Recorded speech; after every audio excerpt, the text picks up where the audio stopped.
I was born and raised in Sweden. My childhood was rather idyllic. Everyone around me looked like me, very Swedish and very fair skinned, at least for the most part. Not everyone had blonde hair and blue eyes. I remember stories about people who were different. Actually, these stories were warnings more than stories. There were groups of Roma people who would pass through our community from time to time in their caravans, sometimes camping by the creek nearby.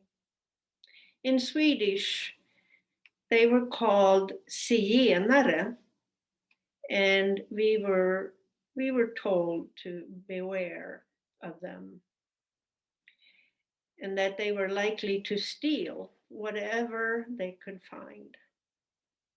And we were also warned about those Finnish immigrants, who were good for nothing. All they were good for was drinking vodka and fighting with knives, or so the stories went. By the time I was a teenager, my sisters and I had friends whose Jewish parents had escaped Nazi Germany, but that was never really talked about. There were also fairly large numbers of people from Southern Europe, Italians, Greeks, and Spaniards, all more or less guest workers, at least to begin with. By the time I began my working career at age 16, my immediate supervisor was a Spanish man. He and I got along really well. He was a good man and a very good supervisor who took me in under his wings to train me and teach me about reading architectural drawings and figuring out the logistics and costs involved with professional custodial services. Our boss, the owner of this small family owned business, was an immigrant from Estonia. His wife and children all worked in the company. Well, I did not last at that company and ended up when I was about 17 years old working at the Swedish Postal Service as a mail carrier. And that, you know, that was a good job.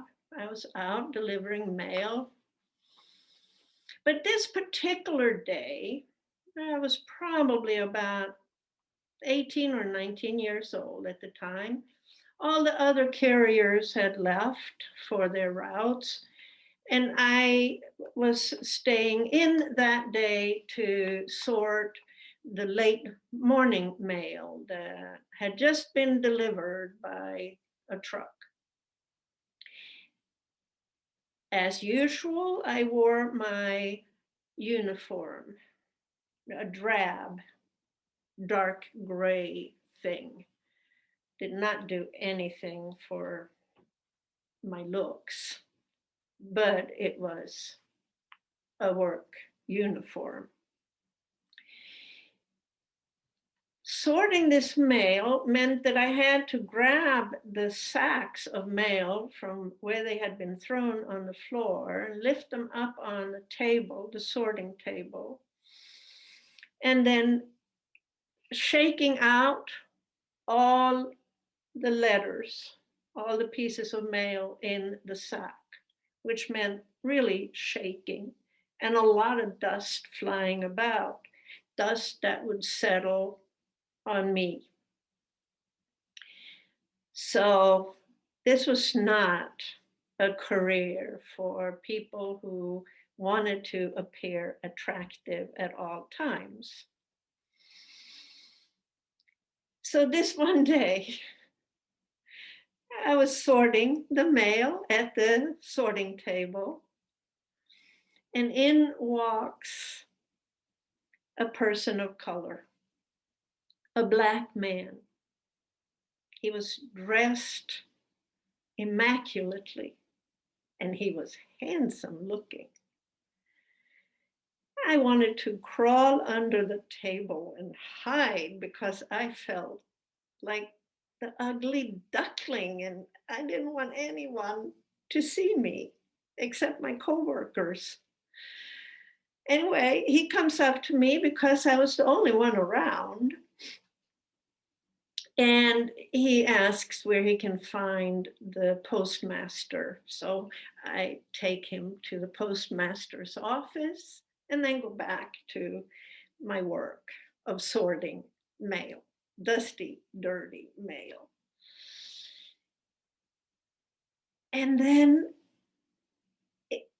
when his meeting with the postmaster is over, he comes back, comes toward me, and he strikes up a conversation with me and ends up asking me out. And all this time, I'm thinking about how good looking he is and how terribly uncomfortable I am in my uniform under all that dust, looking as unattractive as I